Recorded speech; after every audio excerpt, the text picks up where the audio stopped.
Continuity of function has a nice formal calculus definition. Let's take a look at this and this function first and try and play around with the idea of continuity first before we start looking at the definition. So for instance, the function is defined at this end and then it's got a hollow dot here. But in between these 2 points, you can draw the function without lifting your pen from the paper. So that makes it continuous. So you'd write it's continuous on the interval -4 to -2. Now, at -2, you've got this jump where the function jumps from here to here and then down to here. So we're not going to include that endpoint there. But then it is continuous on the next little piece. Where is that continuous from and to? Where is it starting to be continuous? Where is it end being continuous? What's the next little jump there? Anyone?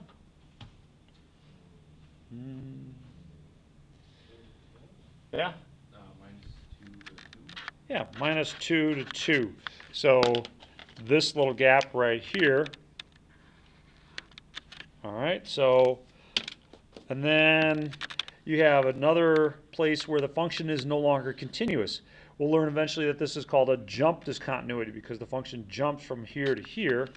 So that's going to be union 2 to, well, it's not continuous at 4. No matter what you did, you've got this asymptote here. So from, go ahead. But along the x-axis, it'd be continuous from 2 to 4. All right. But you're right. The limit's going to infinity. And then we've got another interval of continuity. What's the next interval of continuity? Where is it continuous next? 4 to 6. Yeah, 4 to 6. So this little interval, 4 to 6. And then another little interval from 6 to 8. So these points that I'm dancing around are points of discontinuity. Now, WebAssign and I don't always see eye to eye. They're going to say the function is continuous here, so we're going to put a bracket. That's because as you move into this, the function is actually reaching its limit. So, okay, it's a one-sided limit. It's a little different than some of the other stuff we deal with, but that's okay. So formally, what does it mean to be continuous? I think you got a good idea of what it means to be continuous just by this definition. A function is continuous if you can draw it without lifting your pen from the paper. And we can do that in all of these intervals. But formally speaking, there's 3 things we need for a function to be continuous. The first of all is that it's defined at that point. So if a function is not defined at a point, then the function can't be continuous there. Second, the limit has to exist. And finally, the limit has to actually equal the value of the function there. So these 2 things have to be equal, the limit and the value of the function. So let's apply that to some discontinuities down here. So the first one is a removable discontinuity. And let's see why this isn't continuous. First thing first, is the function defined here at this point? Yeah, the function is defined. Does the limit exist? You tell me. Does the limit as x approaches a, does the limit of this exist? What has to happen for a function to have a limit? What 2 things have to agree? The y values. The y values. So the limit from the left and the limit from the right have to be equal. Is that true here? If I'm coming in on a from the right and I'm coming in from a on the left, do those 2 things equal? So this limit exists, right? All right. So thank you to my Zoomer for picking that one up. Now, the last thing is, does the limit equal the value of the function at that point? No. We've got a big no on that one. So it's not continuous. Now this is a removable discontinuity because we can get rid of it kind of easy. All you have to do is redefine the function at that point to match its limit. And then you've got a nice continuous function there. But because the limit and the value of the function aren't equal, then, it's not continuous at that point. Let's take a look at another one. Are we okay with the first one? Zoomers, can I get a few nods, except for Blake, who's driving? All right. So let's take a look here. How about this one? Is the function defined at this point? Is f of x defined at a? If I said, what's f of a? Could you give me a number? I mean, not exactly, but theoretically. Yeah, so it's defined at that point. Let's take a look at the next piece. Does the limit exist? As we look at the second part. Does the limit as x approaches a of f of x, does that exist? No. No. Big no. Because the limit from the right and the limit from the left aren't equal. And so if they aren't equal, then the limit doesn't exist. The third one, it's not true. So that's a jump discontinuity. Because to get from one part of the function to the next, you're making this big jump. All right, it's not just one little point that's gone from there. And last but not least, we have an infinite discontinuity. And this one fails like everything. Is the function defined at a? No. How about the limit? Does the limit exist? No. Now, just a quick FYI, the limit would exist here. It's just going to be infinity. The limit from the left and the limit from the right are both going to the same thing, which is infinity. But we don't even got that much. And finally, this one's not true either. So, yeah, nothing's working on that one. That's your infinite discontinuity where you've got a vertical asymptote that you're trying to get past, and you can't. It's just not, there's just no way you can write this in a continuous fashion. So 3 different types of discontinuities to be aware of. So let's take a look at an example from your homework. So some of this kind of stuff that you're going to see in your homework. It says explain why the function is discontinuous at the given number a. So that given number a is 2 right there. And you see the function is defined up here. So f of 2 is defined in the limit as x approaches 2 of f of x is finite, but they are not equal.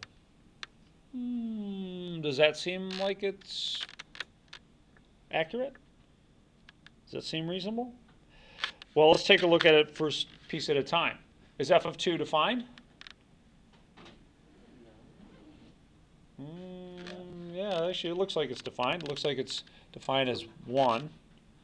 How about this? Does the limit as x approaches 2 of f of x, does that exist? Does that limit exist? What do I have to do to decide if that limit exists? Alex?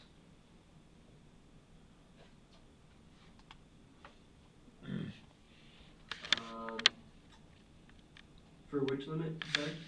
The limit as x approaches 2 of f of x. So this is our function. So this is your function, f of x. Okay. Does that limit exist? The left and the limit from the right have to be the same. Are they? Yes. Yeah. So both of these work. Are these two things equal? Or is the limit and the function equal at that point? No. No. So this one seems like it works. How about these other ones? Is f of 2 undefined? No. No, that one's not true. Does this limit not exist? No, we already calculated that one. The limit as x approaches 2 from the right and the limit as x approaches 2 from the left are finite but not equal. Is that one true? Hi? Well, the limit as x approaches 2 from the right and the limit as x approaches 2 from the left they look like they're going to the same thing. So this part of it is wrong. So that part is wrong. And then none of the above. No, the first one works. So looking okay on that first one. Okay. How about that first one? For example B. Anything else on that one?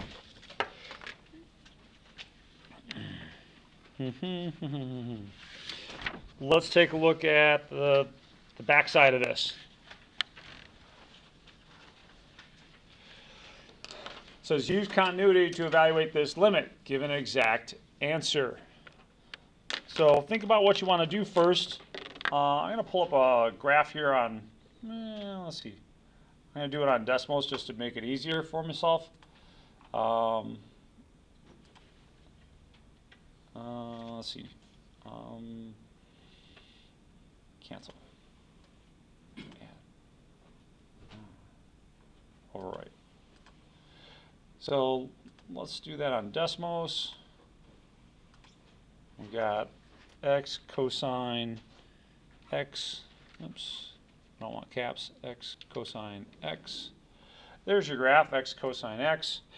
We want to know what the limit is as x approaches pi over 6. So I'll call it f of x. All right.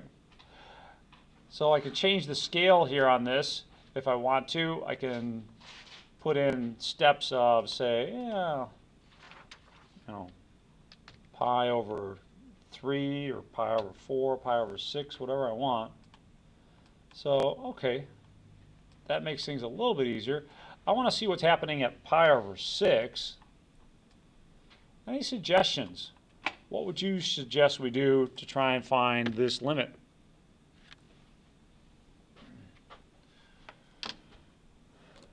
Let me ask you to think back to last week. There was one thing that I suggested was going to be a problem on the exam, and that you should always try first when you're trying to evaluate a limit.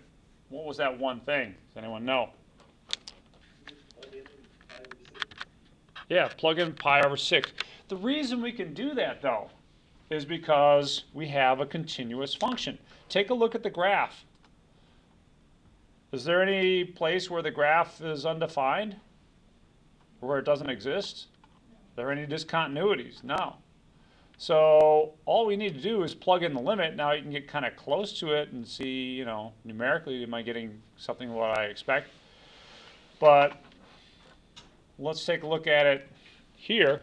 If you just plug in the limit, we get pi over 6 times the cosine of pi over 6. All right, who's got this one? What's that cosine of pi over 6? Certainly I can forgive you if you don't have that one memorized. But what you should be able to do is get that value for yourself. So let me remind you or show you a cute way that you can get that value for yourself. With the calculator in radian degrees, I'm going to take the cosine of pi over 6. 0.866. Now that might not mean much to you, and that's okay.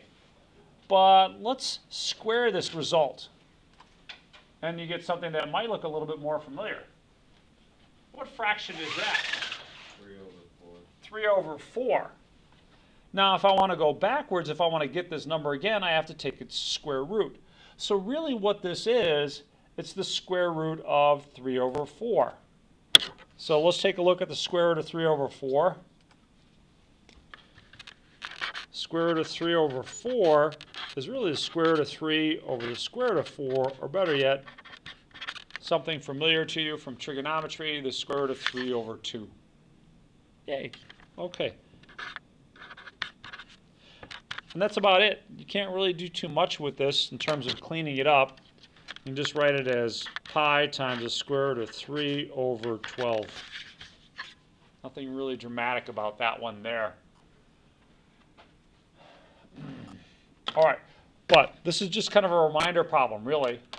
And I put it here for a couple reasons, to remind you to always try and plug in the limit when you can. If it works, great. And also that this works because the function is nice and continuous here. So having a nice notion of continuity helps out. Let's move on down to example D. It says, find the value of c that makes the function a continuous function. So I hope I have the links here in D2L. But if not, let me put a link here in the chat for those of you who are on Zoom. Let's see, where's my Zoom? There we go. Let's see, chat. There you go. So if you want to follow along that link, that's great. But what we have are two different polynomials, this one and this one. Polynomials are continuous everywhere. There's never going to be a problem with a polynomial being continuous. But this is a piecewise function. You've got polynomials here and polynomials here. The only problem you might have is at x equal 5. Do these things meet up the right way? And the answer is not necessarily. All right? But what the problem is just to find a value of c that makes this work. So if you look around, you play around with c, you can realize that there's a value of c that works just right, that makes these two things meet right in the middle. Now, in order for that to happen, now a couple things have to happen. All our limits and our definitions have to work out. So in particular, in order for this to be continuous, the limit from the left and the limit from the right have to be equal. So let's look at that. Example D, f of x is cx squared plus 2x for x less than 5, and x cubed minus cx for x greater than or equal to 5. I'm going to take and calculate the limit as x approaches 5 from the left of f of x. Now, if I'm looking at that limit, then I'm using what part of the function? Am I using the top part or the bottom part of the function? Yeah, the top part. So this is the same thing as x approaches 5 from the left of cx squared plus 2x. Yes? How do you know you're using the top one? Because if I'm approaching from the left, then I have numbers that are smaller than 5. So appreciate the question, though. Thank you. Well, how should I evaluate this thing then? How am I going to figure it out? Looking at 5. Yeah.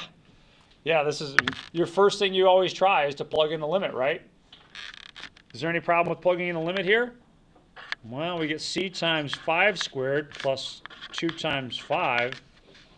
That's going to give me 25c plus 10. Great. So that's the limit from the left. Let's take a look at the limit from the right. Limit as x approaches 5 from the right of f of x. That's going to be the limit as x approaches 5 from the right of what? What can I replace this with now? Some help on that one? Instead of f of x? Second equation. Yeah, thank you. X cubed minus cx.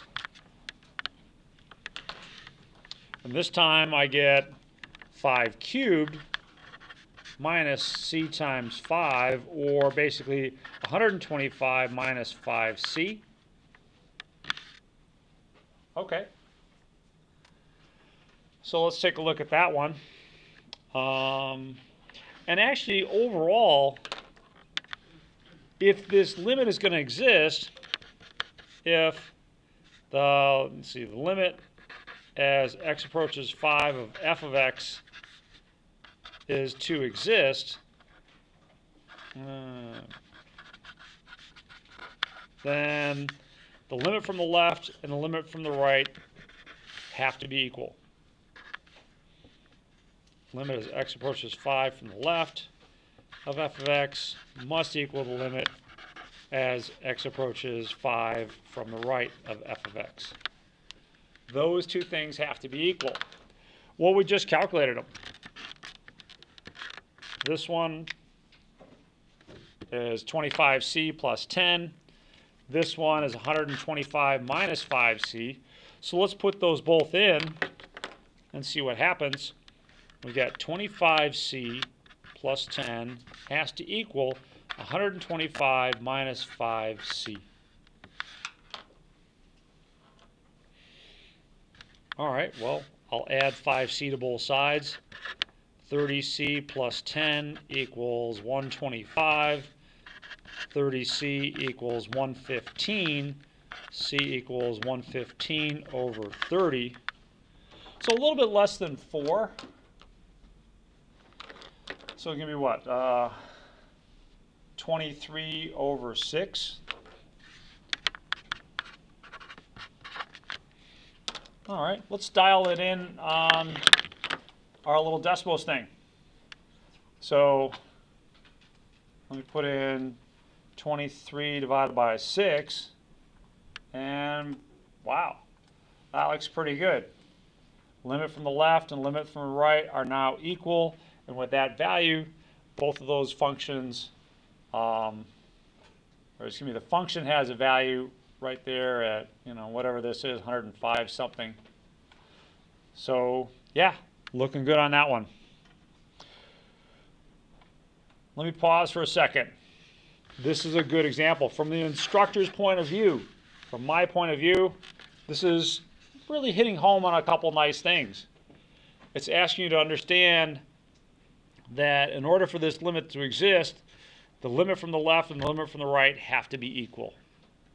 The other thing that you need to use in this is the fact that each part of this is a continuous function. So to evaluate these limits, all you have to do is plug in the limit. So that one checks a couple nice boxes for me in terms of, do you understand what's going on with some of the stuff we're covering? So if you want to reach out with a question on this, let me know. Somebody on my Zoom got a question, or? I do. When we're finding the limits from the left and the right, how come we don't solve for C first? I'm not sure how you would want to solve for C first. You don't have an equation. So what allowed us to solve for C is that both of these limits would have to be equal, and once we had these expressions, we could set them equal because we knew their limits was equal. But until you set the limits equal, there's nothing that allows us to solve for C. So I hope that answers your question. I think I asked it wrong. Like, why not set them equal to 0, like for the left and the right, I guess? Well, setting them equal to 0 is not going to do what you're hoping. Setting them equal to 0 is going to figure out, well, where these graphs cross the x-axis. That's what setting them equal to 0 would do. Just like if you had a polynomial, say y equals x squared plus 7x plus 12, when I set that equal to 0, I'm going to find where the graph crosses the x-axis. It's not going to tell me, what value is going to make this function continuous. So yeah, you can set them equal to 0, but it's not going to tell you what you like or what you hope for in this problem. Gotcha, thank you. Okay, thank you. Anything else on example D here? Yeah, sure, absolutely.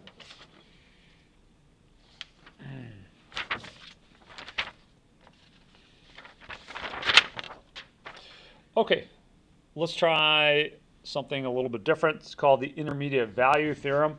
And for this, I hope that you have a calculator handy. Yeah, quick question. I did this question in the homework, and it didn't let me put in the decimal version of that. I was just asking like on the test. If I converted that to a decimal, would it be wrong? You know, I don't really see a need for a decimal here. Now, it's a great question. Sometimes WebAssign is looking for an exact answer. Sometimes it's looking for a decimal. If it's looking for a decimal, you'll see something to the effect that says round your answer to the nearest thousandth, 10,000th, 100,000th, etc. So that's its clue to you that it's looking for an exact answer. So for instance, the problem we did before this, this one, that's an exact answer. Now, you could get this answer approximately, for instance, with like a table or a graph. But, I mean, even for myself, I would have no idea what pi times the square root of 3 over 12 is. But I could see some decimals that are converging that, you know, okay, the decimals are getting closer and closer to this number. And I could put that as a limit. And that's not bad, but sometimes it's asking for an exact answer. So that would be the tip-off is if it asks for a certain number of decimals. And if not, then it's going to be looking for an answer like this. So I did go through last night, and I did make some adjustments. So for instance, you should be able to ask for an automatic extension on the homework if it's late. So you should be able to do that for yourself. And I think, I tried to reset things so you get 5 tries on each homework problem. So hopefully you haven't exhausted your tries yet. So you can go back. Did you get that one wrong? I mean, it's not going to be a problem on a test, yeah. I mean, yeah, because I was confused, and then it was like an exact answer. I'm thinking like maybe just ask me for the fraction, so I just put in the fraction, and it was like it said it was correct. So Oh, okay, so you eventually got it. yeah. Okay, all right, that's good, that's good. So the intermediate value theorem, it seems kind of like intuitive, but at the same time, it's actually very helpful and gives us some nice results later on down the line. I think there's one version of the fundamental theorem of calculus that you can actually prove using the intermediate value theorem. But here's what it says.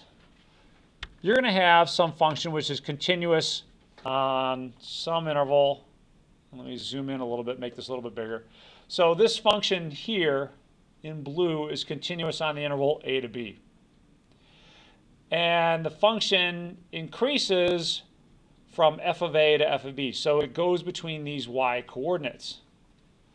Well, what it says, what the intermediate value theorem says, is if it goes between these two y coordinates, f of a and f of b, then there has to be some value of x for which the function passes through any particular point in between.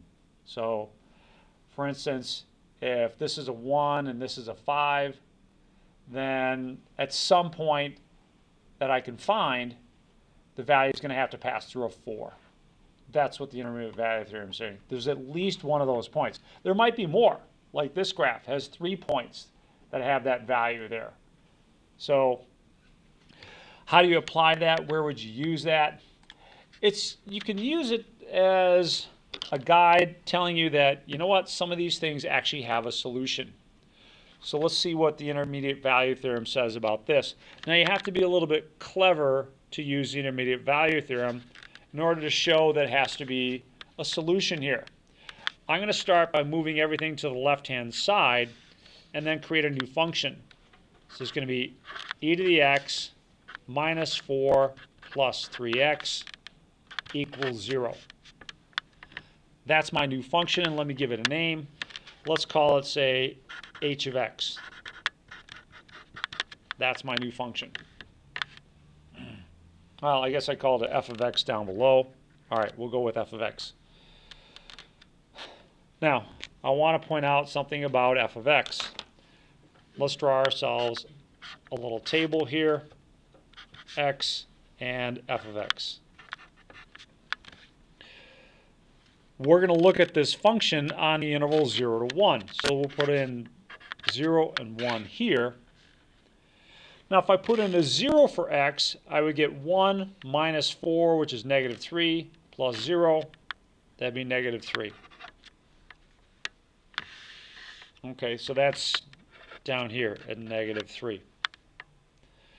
What if I put in a 1? I would get e minus 4 plus 3, or in other words, e minus 1. Let's see, minus 1. Now, e minus 1 is about 1.71828, etc., etc., etc. So about 1.718. Okay. Now, it looks pretty boring at this point. So, well, big deal. Yes and no. The important thing to see is that this number here was negative, and this number here was positive. If the function changes signs in an interval, it goes from negative to positive, then at some point, what magical thing had to have happened? It hit 0.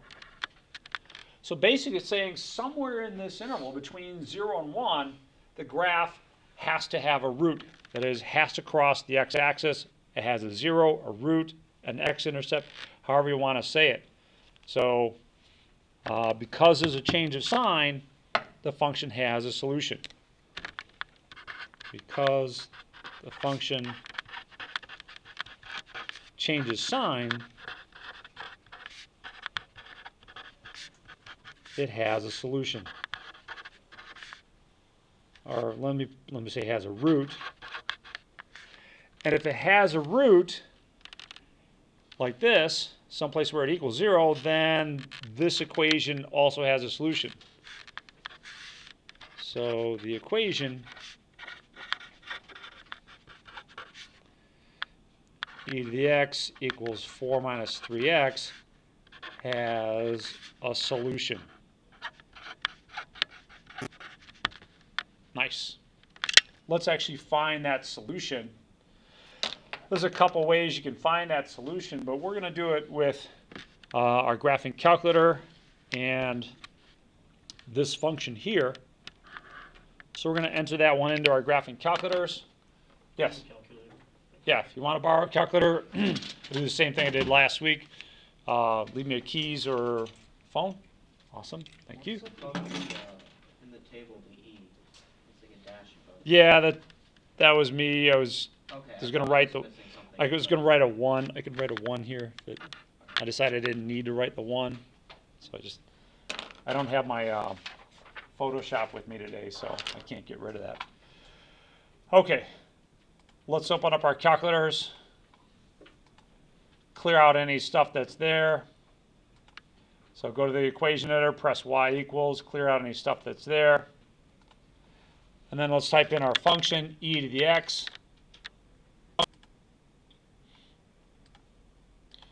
Right arrow, minus 4 plus 3x. And I want to graph that between 0 and 1. So let's do that. Let's set up our window accordingly. Now this is kind of nice because I know the x coordinates. The x coordinates are 0 to 1. I think I showed my algebra class. I'm not sure if I showed this class or not. Did we show you the trick on how to set the windows? Go ahead, what was it? Zoom 0. Yeah, zoom 0. And look at that. That's beautiful. It fits your window perfectly. You see all those values.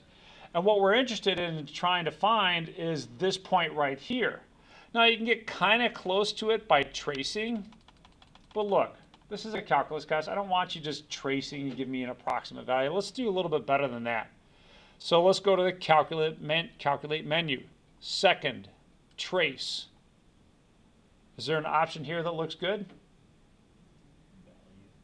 I'm thinking 0, which is your root. Now it's going to ask for a left bound. Just go someplace kind of close to the root, to the left of it, press enter, and to the right of it, press enter again. It's going to look for a root in between here. And there it is, 0.6772. All right, you've got as many digits as you want, etc. How many people were able to get that? All right, just one? Do I need to do it again? Yeah.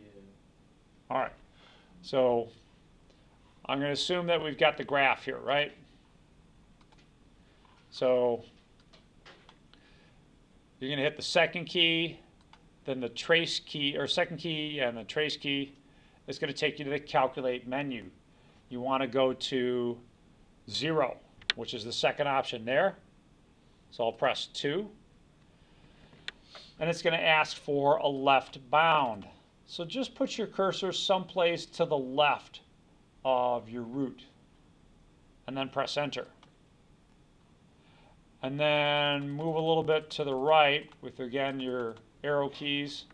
Doesn't matter where. I mean, I could go all the way out to here. You know, just someplace to the right so that the function has to experience a change of sign. It has to go from negative to positive or positive to negative. When you get to the right, press enter again. And now you're going to have to press enter one more time for reasons which I don't want to explain. Just press enter there, and it should give you that 0.6772. Now there's another cool thing about this. That number 0.6772, if I clear and get out of here, it's stored as your value in X. So when you exit this back to the home screen and you press the X, it's there. So if you really wanted to make sure that this one worked, then you can do e to the x on one side. So that's my one side. The other side should be 4 minus 3x. Let's compare that. See if they're equal. 4 minus 3x. And wow, remarkably similar. All right, I'm joking. They're exactly the same. So, nice. All right. Last chance, anything on those? Good. Did a couple more people get it the second time? Get that value? Can you show the calculator again? Sorry. Say again. Show which part? I didn't. One of my Zoomers reached out. I didn't quite hear that. Is this all you needed to see?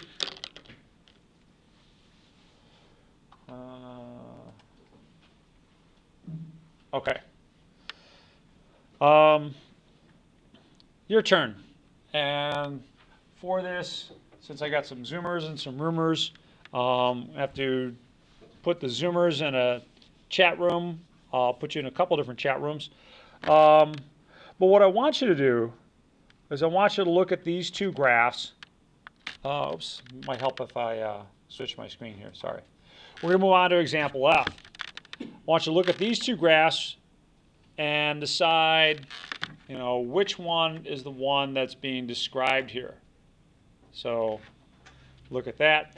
If you finish that one, then you can flip it over to the back side and do the next one. But for now, give yourself a few seconds to look at this graph and decide which one's which.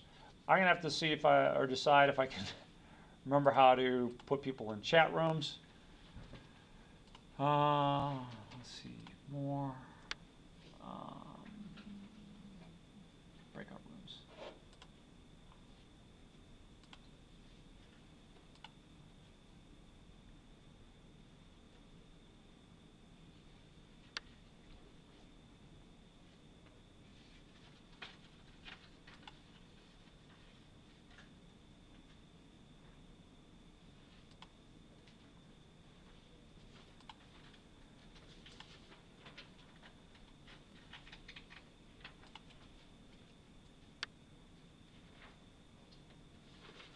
Is this my turn? Hang on one second. Let's see, there's more of you here than I realized. Okay. Let's see.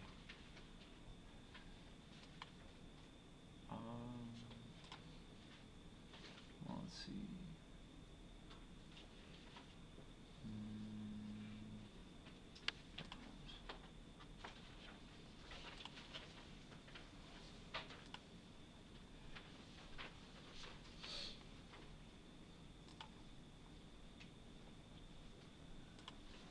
All right, for those of you who are here, turn to a neighbor and explain which one you think is correct, which one's the right graph that matches this description here. And let's see. Rooms.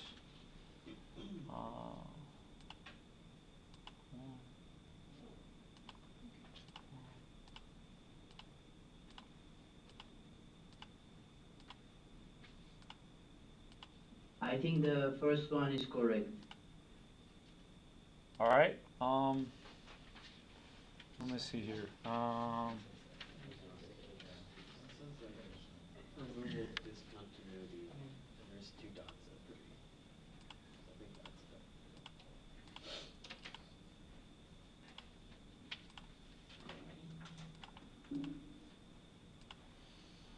All right. You should be able to get into your rooms. Let's take a look at the next one, or at least I'll flip to the next one.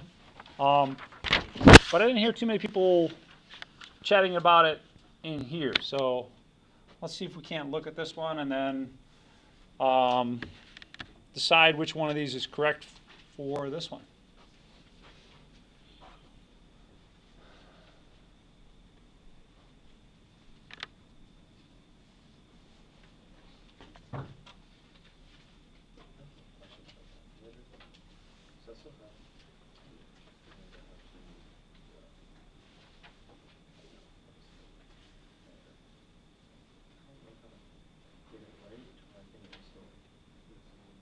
Oh, you've got an equals here. There shouldn't be equals, there should be a minus.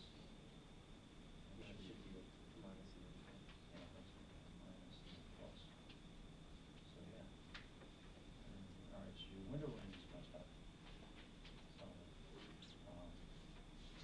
problem is you're going from 0 to 0.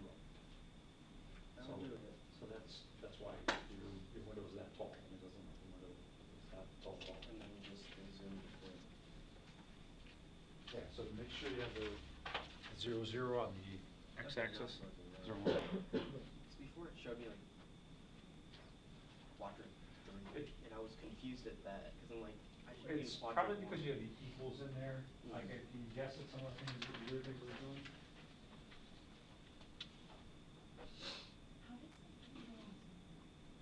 I sent out a link and I sent out an email. Okay, I checked at like 7, it was $2. Oh my. Yeah, and No, it was like 8, and I was so mad, and I was like, I'm still gonna be late. My goodness. Yeah, no, I sent out the Zoom link because I realized there's gonna be people like you that are driving in. I checked too late, I probably was like, cause I checked at 7, got in the shower, and knew I was gonna leave, I was like, I'll give myself extra time, and I still. Really early in the morning, there was no snow. And I'm like, okay, maybe it's not gonna happen. So, and then I don't know at what point I decided, like, you know what, it's just really messy, and I just sent out a Zoom link. So, yeah.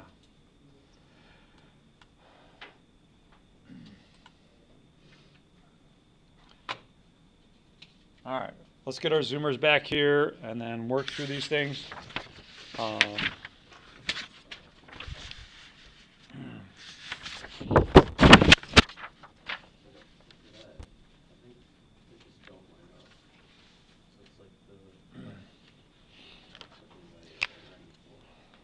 All right, so we've got two possibilities here, column A and B. So the function is defined on negative infinity to infinity and continues except for a jump discontinuity at 5 and a removable discontinuity at 3. So let's take a look at example A. What kind of discontinuity do I have right here? That's a yeah, that'd be a jump discontinuity. Thank you. How about over here? What kind of discontinuity is this? Removable.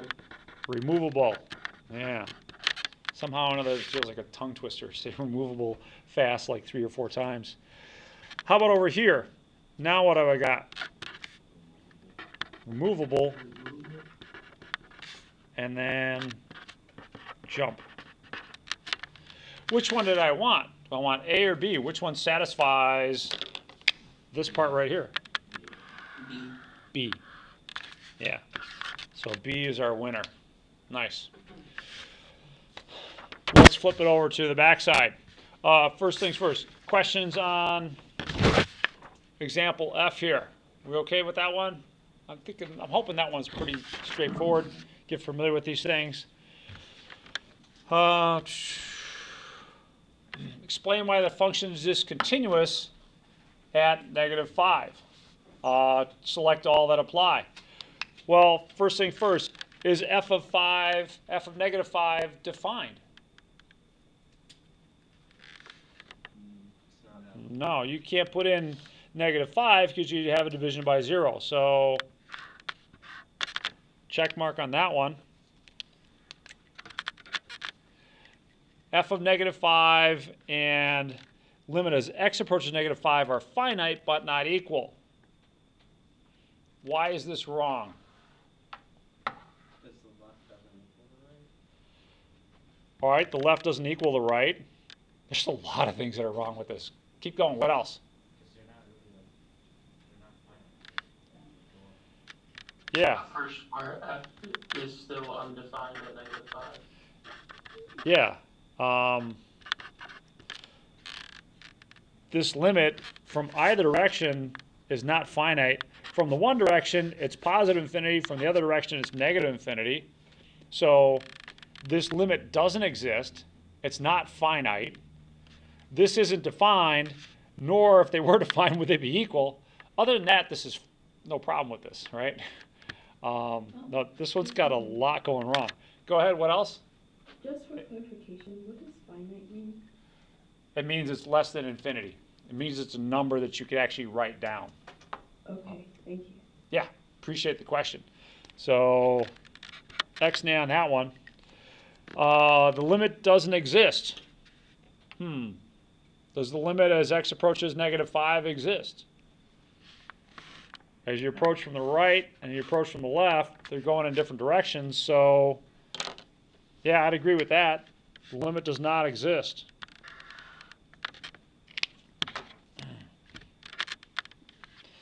And the limit is x. Go ahead. Why?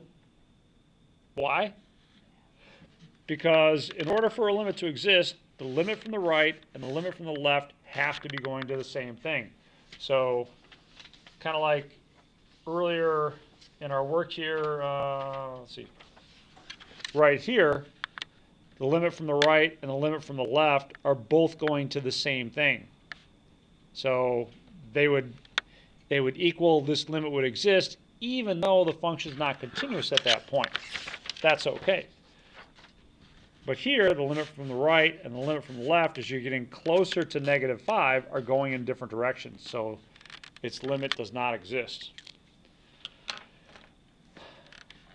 Limit as x approaches -5 and limit as x approaches from the left, excuse me, from the right and from the left are not finite, are not equal.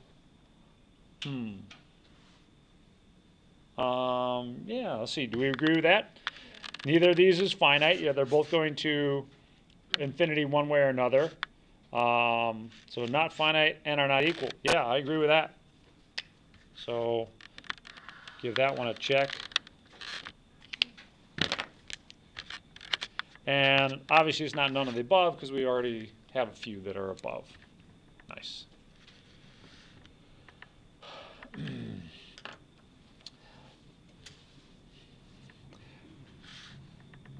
So the property of continuity that we can use to evaluate limits just by plugging them in, like we did here, you know, there's really a few subtleties to it, but if you were to actually write it all out, it would look like this. This limit, as we're getting close to -1, because this is a continuous function, I can take the limit on the inside, put it inside here, and because the sum of the limit is the limit of the sums, I can distribute that limit to both of those terms, and then take that limit by plugging in each of these limits, and then finally crunch it out and evaluate it. And that happens to equal the value of the function at that point. So what this is saying is that the function is continuous at that point. Now, do I need you to show me all this work here? No, that's a lot of work, all right? But this is really kind of what's going on, you know, in depth if you really wanted to be very, very formal about it. I don't in this case, but if you wanted to, there's all the gory details that you would have to show if you're trying to write a book in calculus. I'm going to take a little more pragmatic approach to things than that. Let's move on down to example I. And it doesn't show up all that great, but there is a hole here. So a good question that I could ask is, how would you remove this discontinuity? Well, you'd have to plug in the hole. So right now, we can define, let's call it h of x as being x squared minus x minus 12 over x minus 4, as long as x is not equal to 4. But what are we going to do when x equals 4? What are we going to do to plug in that hole so that it's a nice continuous function? Yes? All right, factor out the top. Good. And factoring out the top is going to help us calculate something that we need to check in order for something to be continuous. In order for this to be continuous, what do I have to do there? How do I have to fill in that hole? You take a look back at the definition of continuity that this all started out with. So back here,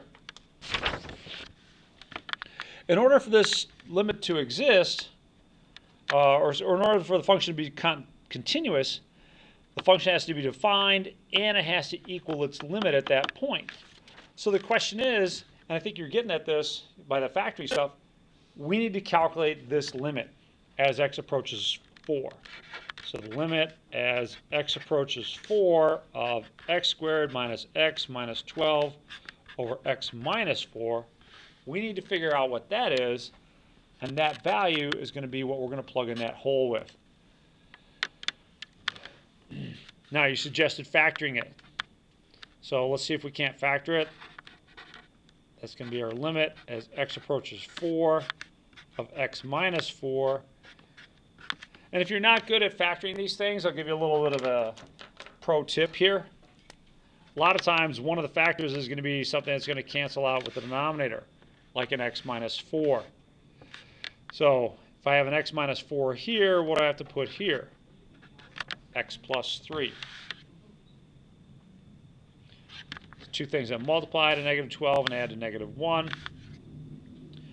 Can I plug in my 4? Can I plug in x equal 4 here? Calculate my limit?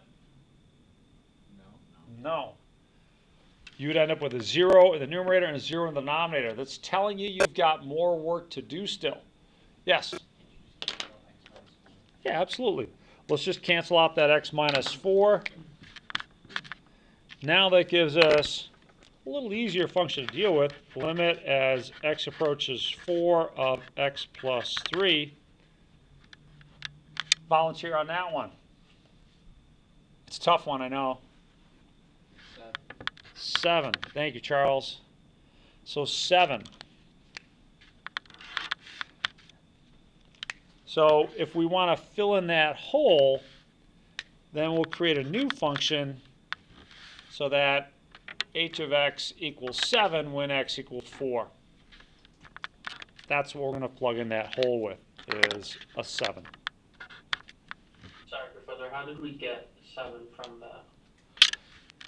Because we can get away with plugging in the limit now, we did just that. We plugged in a 4, 4 plus 3 is 7. So. Oh, I see. So once you factored it and then canceled out the x minus 4s, you just plug in whatever. Exactly. Now, if you try plugging in the limit here or here, before we cancel, you get 0 over 0. So plugging in the limit doesn't work. But where it does work, yeah, you can go ahead and plug in the limit. So that's exactly what we did. Thank you. Yep, appreciate the question. Anything else on that one? All right. Let's see if this thing actually recorded. I'm not sure.